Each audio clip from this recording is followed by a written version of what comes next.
Hallo und herzlich willkommen in einem neuen Video. In diesem Video gibt es ein kleines Review von dem Xeon Weebill Lab.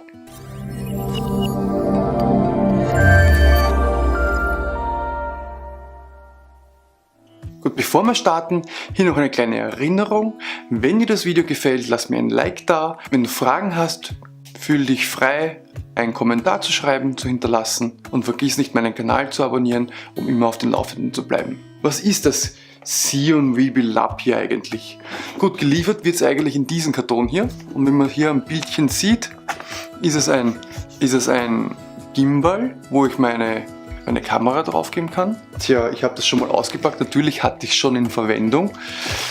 Leider ist es bei meinen letzten, das schaut aus wie ein Asservatensackerl quasi, bei meinem letzten Dreh für einen Klienten ist es leider etwas kaputt gegangen. Gegen Stürze ist es dann doch nicht so gefeit.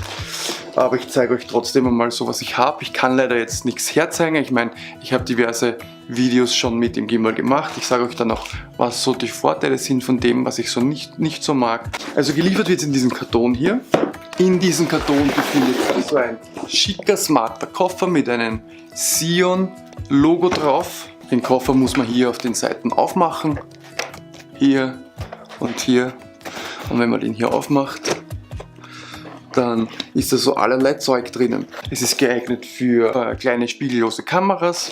Wie gesagt, leider hat es meinen letzten Dreh nicht ganz so überlebt. Dennoch möchte ich euch trotzdem nicht verheimlichen, wie ich mir damit getan habe. Was ist das? Im Prinzip ist es ein elektronisches Gimbal. Ich muss es ausbalancieren. Ich positioniere meine Kamera einfach dann hier drauf. Man muss sich das so vorstellen. Hier wird es drauf und dann kann ich hier meine Kamera oben positionieren und die kann hier schwenken und austarieren, halt elektronisch, was halt ein Gimbal macht.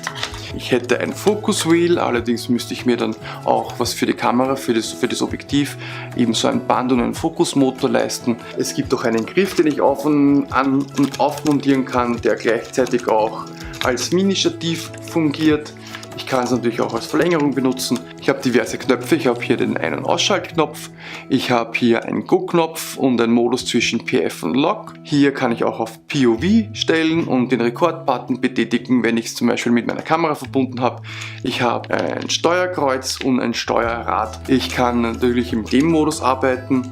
Ich kann aber auch ganz schnell in einem Anderslang-Mode arbeiten, indem ich das herunterschraube, da oben reinschraube.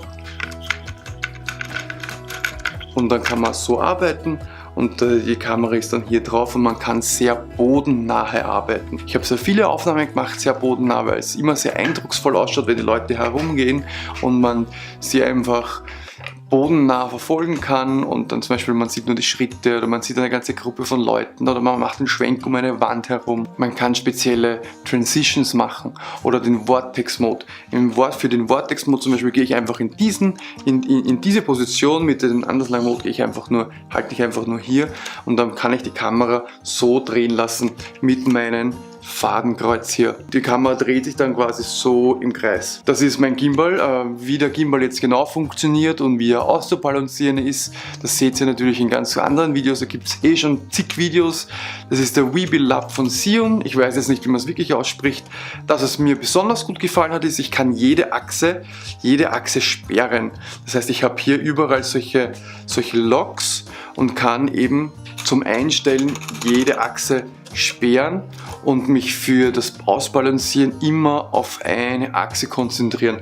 Das hat mir sehr gut gefallen und auch, dass man ganz schnell oder mit 2 Punkten Kontakt arbeiten kann, indem ich zum Beispiel hier am Griff halte und hier noch zusätzlich den Griff oben montieren. Dann kann ich so mit 2 Punkten Kontakt arbeiten, aber ich kann auch schnell von oben nach unten wechseln, was auch sehr angenehm ist. Das ist das obere Stück, da wird die Kamera drauf positioniert, so kommt es mit. Im Prinzip drücke ich hier rein, schraube das auf, kann das positionieren, kann das vor- und zurückschieben. Das Ding ist sehr nah, das heißt, ist sehr nah hinten an der Achse. Jetzt ist das Problem, wenn ich meine Kamera, wenn ich die da drauf positioniere, würde sich das ausgehen, dann muss ich es ein bisschen rüberschieben. Das Problem ist nur, das Objektiv ist sehr schwer.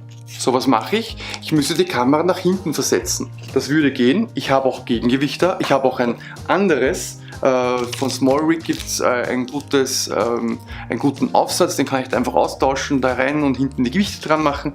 Das Problem ist, es stößt trotzdem jedes Mal hier hinten an. Ansonsten hat es mir sehr gut gefallen. Der Preis ist aktuell 649 €. Ja, die Marke Seiun hat sehr viele Gimbals. Also gibt es den Crane 2 und den Crane 3 Lab. Ich habe mir gedacht, ich zeige euch das jetzt einfach mal, auch wenn mein Gerät schon etwas lediert ist. Da aber meine Hauptkamera die EOS R ist und ich liebend gern mit einem 16 bis 35 mm Weitwinkelobjektiv filme und das ordentlich Gewicht hat, werde ich mir wahrscheinlich eine Ronin S zulegen. Also die Vorteile sind, wie gesagt, es ist leicht, es ist handlich. Durch das Arretieren von den Achsen kann ich es auch sehr gut transportieren. Wie ihr seht, passiert gar nichts, wenn ich die Achse dearretiere, also freischalte. Dann wird es so wie zum Beispiel der Ronin S oder so, dem wird es da einfach herum und das wäre echt unpraktisch. Aber ich werde mir trotzdem besorgen, einfach aus dem Grund, der hat ordentlich viel Power hinter den Motoren. Super Teil, der Akku hält gefühlt, oder die beiden Akkus, die dann da reinkommen, halten gefühlt ewig. Ich habe die in 2 Tagen nicht aufladen müssen. Wenn es einmal unausbalanciert ist, was durchaus mal sein kann, wenn man zum Beispiel ein Zoom-Objektiv verwendet, das Zoom-Objektiv drauf montiert und dann sagt, okay, ich will jetzt nicht alles ganz neu ausbalancieren, aber ich habe es für meine gängigste Brennweite jetzt einmal austariert und will dann doch vielleicht mal kurz mal die Brennweite ändern auf den Zoom-Objektiv und das ist ein bisschen zu schwer zum Beispiel, dann kann es schon mal sein, dass das Gimbal ausfällt. Dann muss man einfach hier abdrehen, aufdrehen und dann kann man es wieder benutzen. Soweit zum Weebill Lab. Ich weiß, es tut mir leid, ich kann da leider nicht so viel erzählen, oder so viel zeigen, wie ich es gerne getan hätte. Auf meinem Plan ist gestanden ein vollwertiges, vollständiges Review von meinem Weebill Lab. Ich werde es trotzdem als Review klassifizieren, weil ich ja im Prinzip trotzdem das vorstelle. Ich habe trotzdem meine Gedanken dazu geäußert. Wie gesagt, mein Fazit ist ein super Gimbal, super zum Reisen, wenn ich nicht viel mitnehmen will, auch nicht den ganzen Koffer oder wo ich alles reinpacke, sondern ich kann das theoretisch in den Rucksack reinpacken.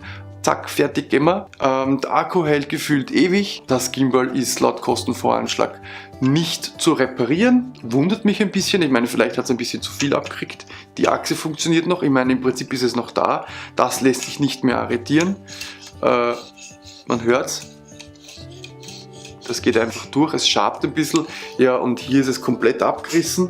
Das Teil ist abgerissen. Ob sich das arretieren lässt? Nö. Das geht auch nicht mehr, ist auch kaputt. Ich verstehe schon, warum die sagen, das lässt sich nicht reparieren. Ich meine, 650 €, gut, ja. Wenn euch das Video gefallen hat, würde es mich freuen, wenn ihr es liked. Ja, wenn euch auch mal so ein Malheur passiert ist bei einem Dreh, weil es kann halt passieren, wir sind halt alle Menschen. Schreibt es mir einen Kommentar, erzählt mir eure Geschichte. Vergesst nicht, meinen Kanal zu abonnieren und wir sehen uns beim nächsten Mal. Bye!